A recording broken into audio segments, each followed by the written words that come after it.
होए देह अचेतन। देह माझे आछे प्राणेरी संचार, ताहातेई बली आमी बा आमार।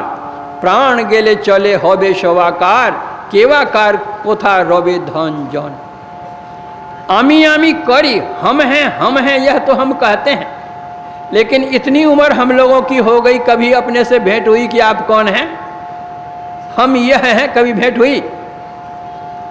हम अपनी पत्नी को पहचानते हैं, पत्नी पति को पहचानती है, हम अपने पुत्र को पहचानते हैं, पुत्री को पहचानते हैं, कुटुंब को पहचानते हैं, परिवार को पहचानते हैं, धन को पहचानते हैं, रोजगार को पहचानते हैं, कारखाने को पहचानते हैं, व्यवसाय को पहचानते हैं, अड़ोस पड़ोस को पहचानते हैं। इस सबकी पहचान हम करते हैं, लेकिन हम कौन है इसी की पहचान हमको नहीं है।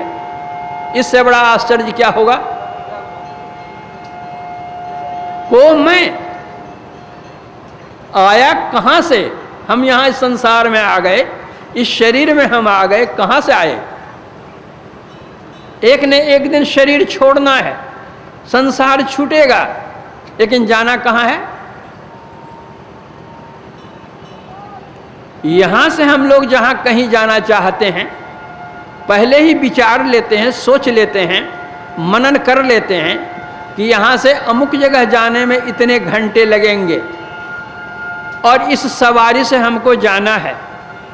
उसकी व्यवस्था हम कर लेते हैं, ट्रेन से जाएं, प्लेन से जाएं, कार से जाएं, जिस किसी भी सवारी से हम जाएं, उसकी व्यवस्था करके तब हम जाते हैं। और यह भी सोचते हैं कि रास्ते में इतने समय में अमुक जगह में ठहरेंगे, अमुक जगह हम आराम करेंगे, अमुक जगह हम भोजन करेंगे, अब पहुँचते पहुँचे वहाँ पहुँच जाएंगे।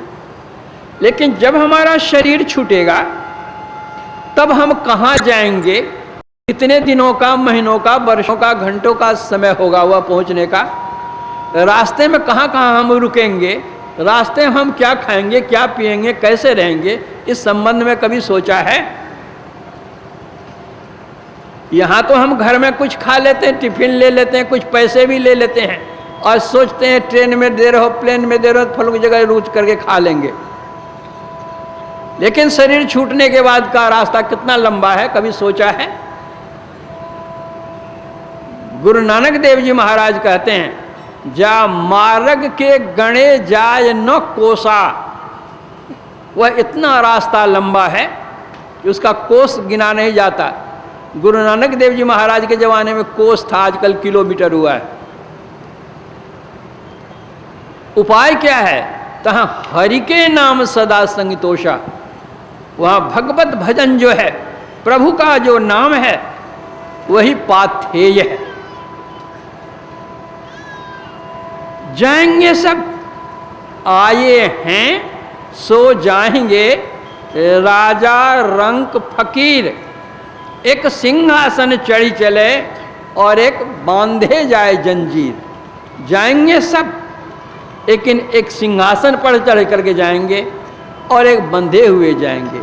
अर्थात एक सुख से जाएंगे और सुख के स्थान में जाएंगे, और दूसरे दुख से जाएंगे और दुख के स्थान में जाएंगे। सुख से कौन जाएंगे, दुख से कौन जाएंगे, सुख के स्थान में कौन रहेंगे, दुख के स्थान में कौन जाएंगे? रामचरितमानस के उत्तरकांड में ही आया है।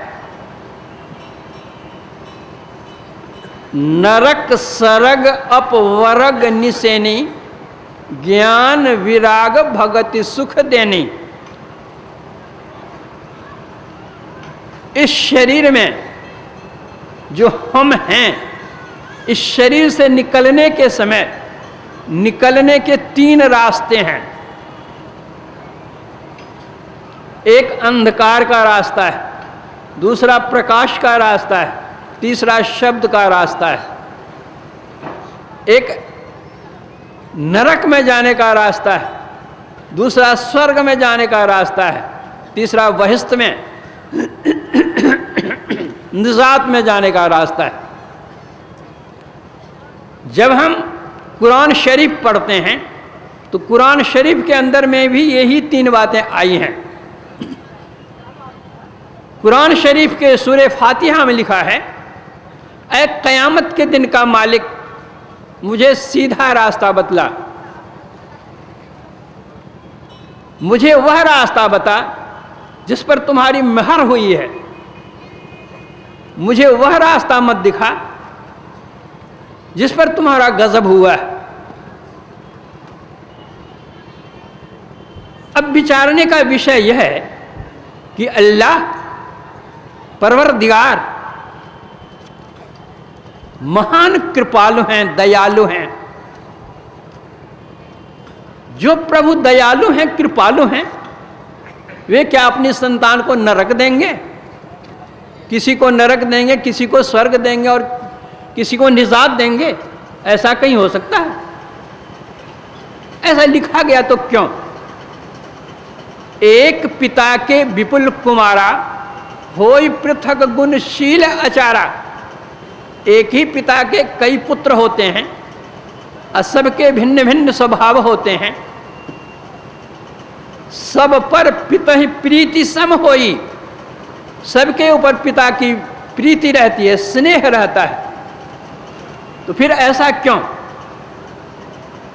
ऐसा इसलिए कि जो बुरे बुरे कर्मों को करते हैं, जो कुरान शरीफ में लिखा हुआ वर्जित कर्म, उन वर्जित कर्मों को जो कोई करते हैं उनको वे दोजख में डालते हैं, दोजख की आग में उनको जलाते हैं।